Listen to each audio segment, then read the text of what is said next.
Recently becoming the mother, I found myself confronting an audacious demand from Jessica, the unpleasant individual who had previously taken Michael away from me. Her deceit about a false pregnancy led to our divorce, and although I have tried to move on since then, her presence continues to disrupt my peace. It's still astonishing to consider her my actual sister, given her unchanged nature of stirring up trouble without a care. Now, with John having seen her message, ignoring the situation is no longer an option. Despite my reluctance, I agreed to attend the celebration as suggested by John, who seems to have a plan. John is a warm and kind person, averse to dishonesty, and adept at turning work situations to his advantage. I trust that he has a strategy in mind. Although Jessica may find it amusing for now, she will soon have to face the consequences of her wrongdoings. Naomi, John Johnson. My professional life as an office assistant in a local company has been steady since college graduation. During my college days, I met Michael Smith through our club activities. He was a medical student aiming to follow in his father's footsteps as a renowned allergy specialist. Despite my initial impression of him being a smart and well-off guy due to his family background, getting to know him revealed a unique individual who shared my appreciation for a certain film director's work. Wanting to deepen our connection, I took the initiative and asked him to watch the latest movie by that director together. His surprised response to a woman with an interest in such films led to an enjoyable conversation that marked the beginning of our relationship. I was overjoyed when Michael expressed his happiness about watching the movie together. My efforts had paid off, and he started to see me as someone special. Our relationship extended beyond college, and at the age of 25, Michael proposed.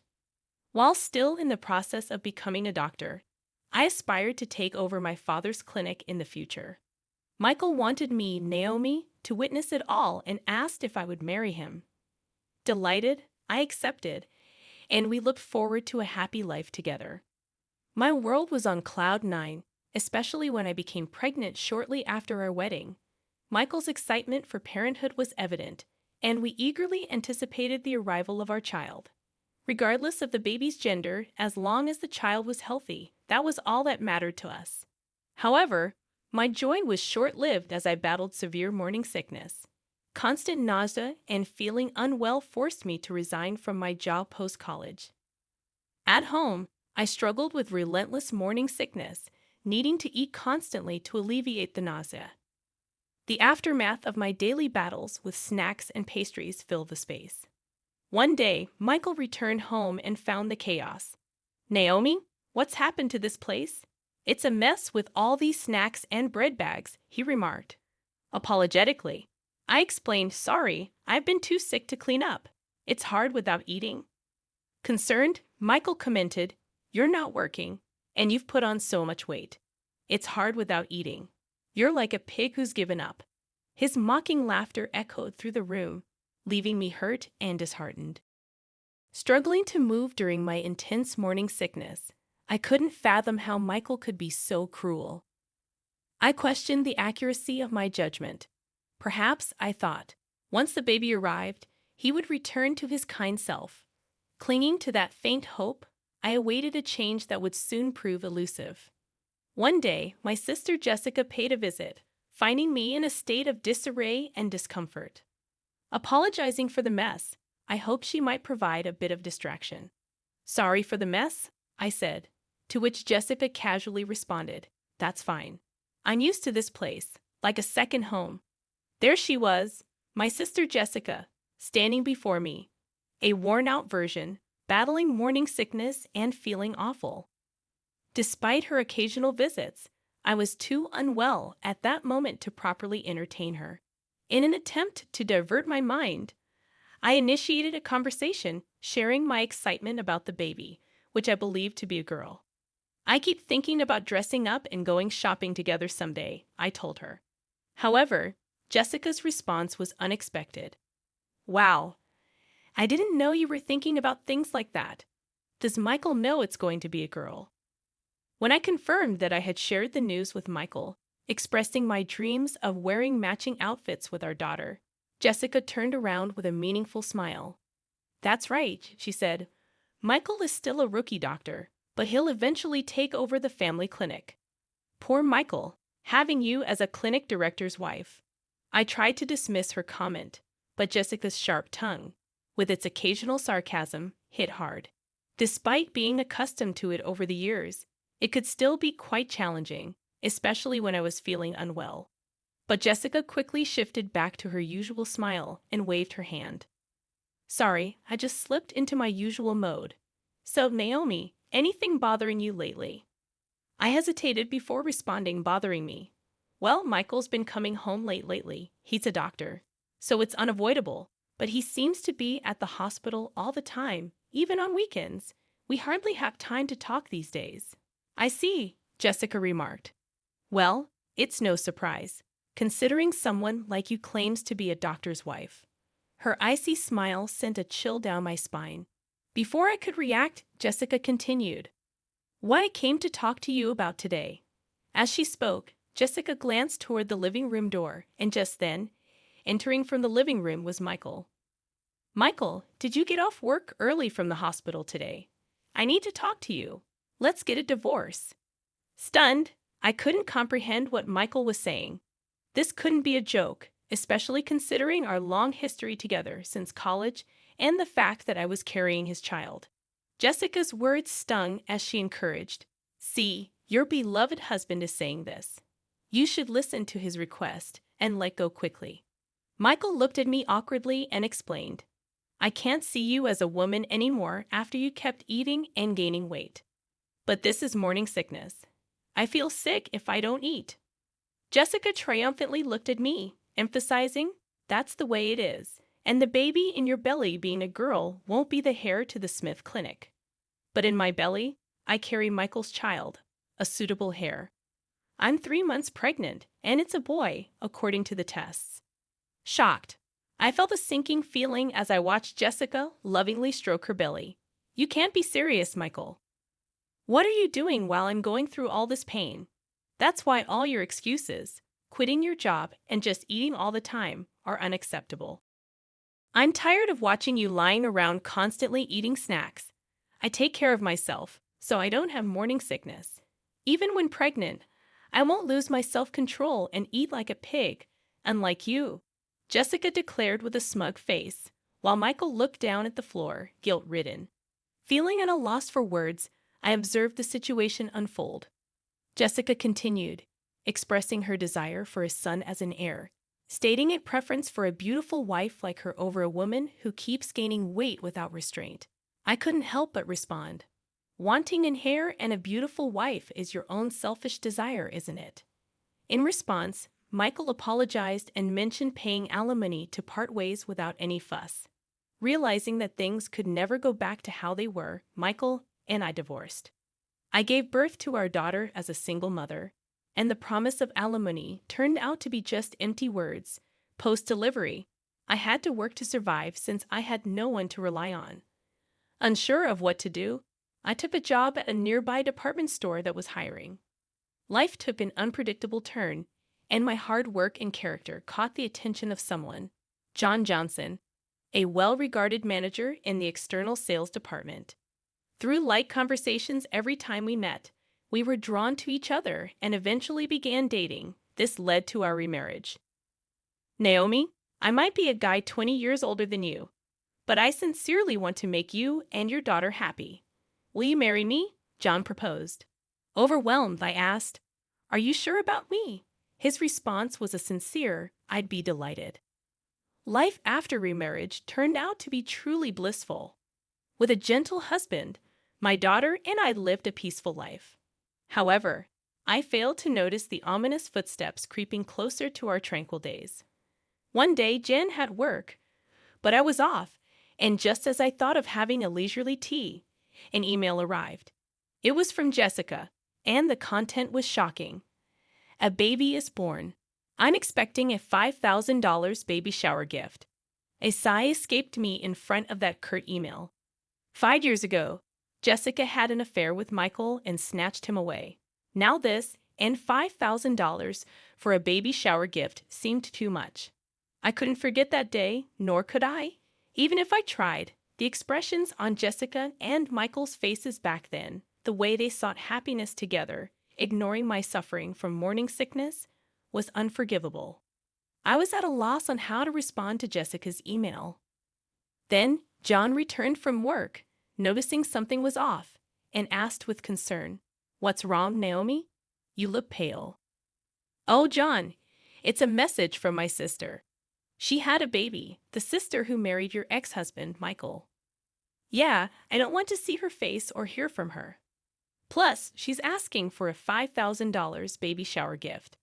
As John listened and looked at my phone, he suddenly said, "Wait, this Jessica Smith name, you know her? I didn't mention her when we got married because I didn't want to remember." "Yeah, I've never been introduced to her by you, but I wonder," I replied. John, pondering while looking at the email, seemed to recall something. "We didn't properly greet her during our wedding, so let's visit her now. Also, I just remembered something I needed to do back at the department store." He then hurriedly prepared to leave, saying, "Going back to the department store now. Sorry, there's something I need to do." A few hours later, John returned with a thick file.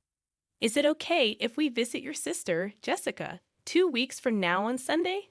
We both have the day off, and I'd like her to meet my parents and cousins too."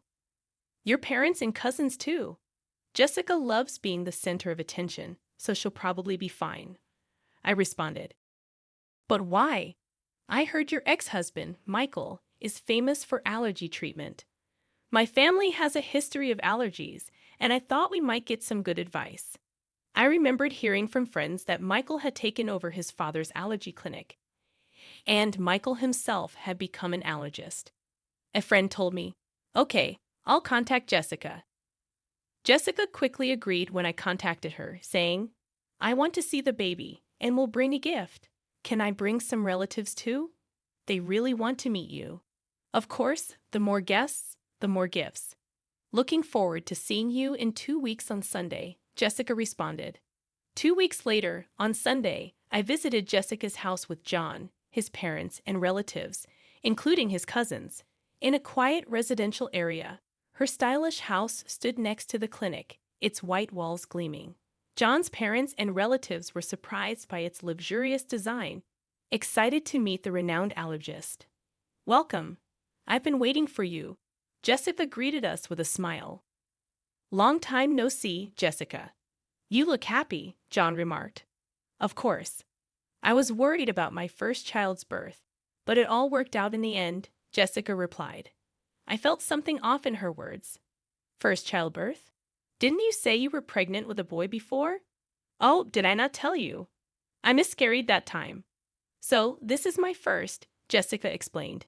John, standing beside me, nodded meaningfully. Seeing John's face, Jessica started to tremble. "Oh, hello. Nice to meet you," she said, addressing John's parents. "You must be Naomi's sister. I heard a bit about the miscarriage." "Yes, but I don't want to remember it," I replied. Jessica turned her face away in a huff and started to walk off, saying, "Sorry about that." "Oh, there's something I wanted to give you, Jessica," John interjected. "What? Something for me?" Jan handed her an envelope, pastel-colored, with the word "Congratulations" written on it, thick enough to be noticeable even from the side. "Here you go. I wanted to give this to Jessica personally." "Got it right." "Just what I've been waiting for," Jessica exclaimed. I glanced at John and whispered to him, "Hey, we aren't rich, and we don't have to give Jessica the $5,000 she asked for." But John, unfazed, cut me off, saying, "It's fine. Trust me. You'll understand if you watch." As we were talking about the envelope, the atmosphere grew tense. Jessica had already started opening it. "I need to check if it's exactly $5,000. With this thickness, it might even be $10,000. The cute envelope was torn open with a ripping sound. However, Jessica's face clouded over the moment she opened it. "What's this?" John stepped forward with a salesperson's smile to explain. "Mrs. Jessica Smith, this is a detailed statement of your purchases at the department store over the past 5 years. You said to put it on my tab, and this is the amount you've accumulated to date." "What are you talking about?" I don't know anything about this, Jessica protested. The statement she held listed names of luxury watches and brand bags, and the five-digit figure in the amount column left me in disbelief. Indeed, Mr. Michael Smith himself and his parents are valued customers with an external sales card contract. However, with such a high amount, we needed to confirm just to be sure. My husband is the famous allergist Michael Smith. As the wife of the clinic's director, using one or two external sales cards is nothing. Is that so? John continued. Also, there's something else I personally wanted to verify. He paused before saying, about 5 years ago, we had complaints about a customer flaunting their external sales card and making extremely unpleasant remarks. Do you know anything about this? What's that? What does it matter? Jessica retorted.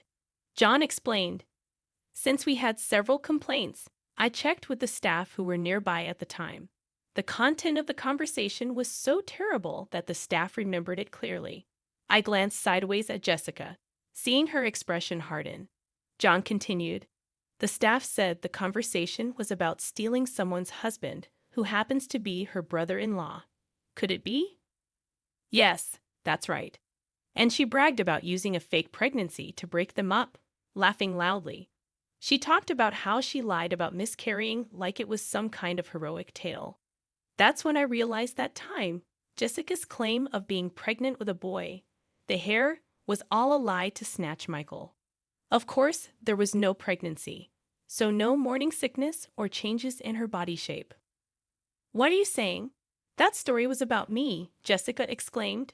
Matching the complaints with the external sales card, your name, Jessica Smith, came up. I can't believe this. You are marrying into a doctor's family, becoming the clinic director's wife. I couldn't stand it. I had to do whatever it took to tell Michael that I was the right one for him. I was overwhelmed with disbelief that Michael had fallen for Jessica's scheme, and she had lied to marry him. While I was stunned, the door opened. What's this all about? Explain yourself, Jessica. Since when have you been here? John asked. Jessica replied, from the beginning. I came back to get something I forgot and found the external sales card statement. And now I hear the pregnancy 5 years ago was all a lie. You trapped me, Michael shouted, and Jessica began to laugh. So what? You've got a beautiful wife, and we have a child now, so it's fine, right? Don't joke with me. I can't live with a liar like you. Let's get a divorce. You can't be serious. What about our child? Don't you feel sorry for them? Pushing her away, Michael glared at Jessica with a furious expression. I can't live with a liar and reckless spender like you. It's not good for the child either. We're getting a divorce, and I'm taking custody. Are you kidding me? Do you have any idea what I went through to give birth to this child? This child needs to become a doctor in the future to support us. You're just thinking about yourself. There's no point in talking about this now. Let's handle the rest through a lawyer. The relatives who came along hoping to get some effective medicine from the famous allergist were frozen in shock at this chaotic scene. I was so embarrassed to admit that she was my sister. Afterward, Michael got a good lawyer specializing in divorce and successfully got divorced and won custody. Meanwhile, Jessica, who had been shopping to her heart's content on credit using the external sales card during her marriage, was now being chased for repayments. Hey, if your husband hadn't brought that statement, I'd still be the clinic director's wife. I'm being hounded for repayments now. Help your sister out in a pinch, would you? Why should I? You brought this on yourself, didn't you? And you should pay for your own shopping, I responded. Unexpectedly, I got a message from Michael via social media. Hey, can we start over? If Jessica hadn't lied about having a boy 5 years ago, we would have been fine as a couple. I want to see our daughter too. I had forgotten how he left me suffering with morning sickness and mocked me, then cheated on me. After 5 years of no contact, the last thing I wanted was to see his face again. Michael seemed to be struggling to keep the clinic he inherited from his father running. But you can't stop gossip due to the infidelity rumors. Patients stopped coming to the Smith Clinic, which Michael inherited, and it had a 1-star rating and unbelievable bad reviews on a hospital review site. It seemed only a matter of time before he would have to close the clinic he was so fixated on inheriting. Ironically, he was so obsessed with having a male heir. My husband, daughter, and I continue to live happily as a family. Naomi, are you ready? Shall we head out soon? Yes, I was just remembering how delicious the spaghetti you brought me from that restaurant was back when I was a single mother. Jen used to order from a restaurant for takeout as a way to approach me. Back then, my daughter was small, and since we weren't dating, we never ate at the restaurant, just as colleagues. You had just gotten divorced and were having a hard time, right? I thought even a little bit of delicious food could bring you happiness. It was your kindness that drew me to you, the dish that brought us together back then. It was just my daughter and me eating takeout. But now it's different. I'm happy that we can eat together as a family. Who would have thought that a day like this, going